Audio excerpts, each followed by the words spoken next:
Bonsoir à tous, voilà pour les titres. Le paiement par carte bancaire sans contact et sécurisé, c'est désormais possible dans une dizaine de commerces de la ville. Encore en phase test, il permet d'échanger des données à très courte distance. Explication avec Lizzie Carboni et Christian Favnec. Un paiement par carte bancaire sans même composer son code confidentiel. Une technologie moderne en phase test depuis une quinzaine de jours dans cette épicerie de Nouméa. Ici, plus de la moitié des paiements par carte se fait désormais par simple contact avec le terminal. C'est beaucoup plus rapide pour nous, surtout quand on a le rush et tout ça, donc les clients ils sont souvent très contents. Ça facilite le modèle de paiement, quoi, hein. On met l'empreinte, quoi. Puis, c'est du numérique, digital, voilà. Ça peut être dangereux si on voit la carte sans code, c'est quelque chose quand même. Après, je pense que pour les achats de tous les jours, les achats comme ça va. C'est plus pratique, ça va plus vite, enfin, ça ne me dérange pas, c'est plus fluide. Depuis le début du mois d'octobre, une dizaine de commerces participent à cette période d'essai qui doit s'achever à la mi-novembre.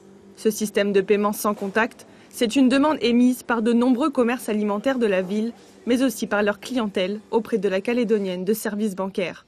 Les cartes équipées du pictogramme Wi-Fi peuvent régler des achats d'un montant maximum de 2 400 francs pour les cartes émises avant le mois d'octobre 2017 et de 3 600 francs pour les cartes les plus récentes. Ça a vocation à remplacer pour partie l'utilisation des chèques qui était abondante pour des petits montants. Quand on n'avait pas effectivement d'espèces sur soi, on réglait par chèque. C'était une habitude en Calédonie depuis très longtemps. C'est la facilité pour les clients d'accélérer le passage en caisse. Et puis pour les commerçants, ça sécurise aussi puisqu'on a moins d'espèces dans les fonds de caisse. Donc ça participe aussi à la sécurisation des commerces et le fait qu'on puisse donc être moins enclin à des agressions ou à des tentatives de cambriolage. Le paiement sans contact reste pour le moment à l'état de projet et pourrait se généraliser sur l'ensemble du territoire.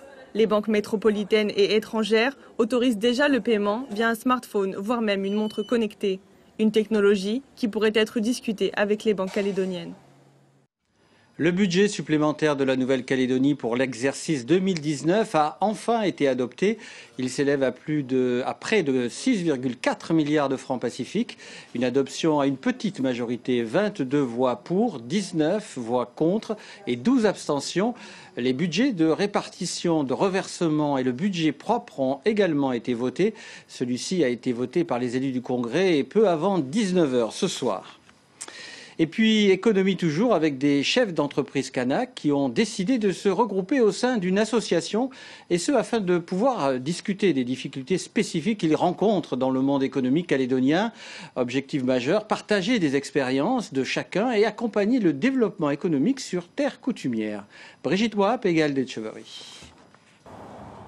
Les espaces verts autour des bâtiments de la province des Îles ou encore de la mairie de Lifou sont entretenus et aménagés par la société de Jules Nekoeng. Ce chef d'entreprise à la tête d'une vingtaine d'employés est membre de l'association des entrepreneurs kanak. Objectif, partager avec d'autres chefs d'entreprise sur les spécificités du développement économique sur terre coutumière. Je pense que les entreprises kanak vivent certaines réalités. Des spécificités, il y a un certain nombre de caractéristiques que ne vivent pas forcément les entreprises, par exemple ici sur Nouméa. Nos entreprises sont très souvent localisées en tribus, donc voilà, il y a un environnement spécifique. Ces entrepreneurs échangent et partagent sur les difficultés qu'ils rencontrent. Avant d'aller plus loin, l'association a besoin de connaître la réalité du tissu économique kanak et pour cela lance une grande étude. On a envie de voir combien nous sommes, combien d'entreprises fonctionnent. Donc on avait besoin de ça, de faire cette étude-là. Et puis d'associer dans cette étude les éléments informels, ce qu'on appelle l'économie informelle, dans laquelle les Kanaks sont très inscrits. On se lance dans l'étude et puis après on va regarder à partir de l'étude comment on oriente. Guillaume Vama, jeune agriculteur, a créé son entreprise à l'île des Pins il y a tout juste quelques mois. Il est spécialisé dans le domaine de l'agroforesterie et souhaite partager son expérience. C'est aussi pour donner un exemple pour d'autres jeunes qui sont tribus et de l'emmener à créer une entreprise, et pouvoir en vivre et de pouvoir créer un réseau aussi, pouvoir connaître comment mettre en place un projet, comment créer son propre réseau et comment avoir une place sur le marché et créer de l'emploi en tribu aussi. Les membres de l'association veulent ainsi peser sur les stratégies de développement économique.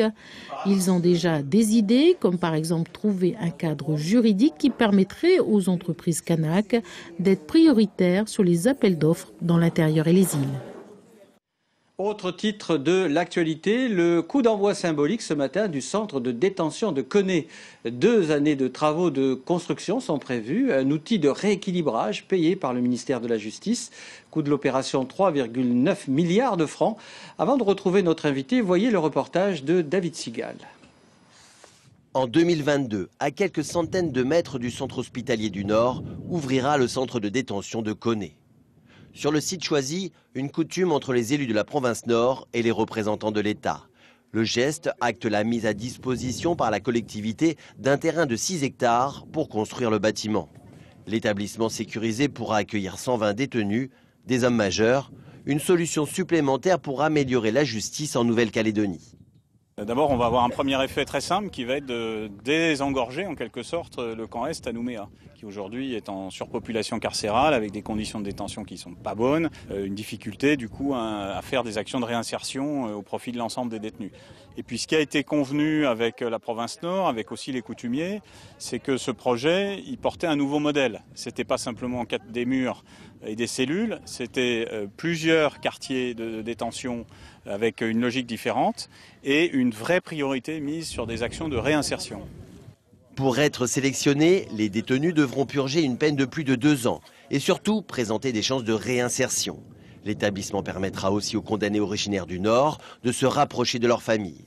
Ainsi, annoncé lors d'un comité des signataires en 2013, le centre de détention de Koné est vu comme un nouvel outil de rééquilibrage.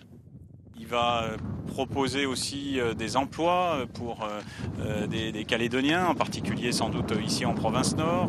Il va permettre à des agents de l'administration pénitentiaire qui sont aujourd'hui à Nouméa de se rapprocher aussi peut-être de l'endroit où ils souhaitent vivre.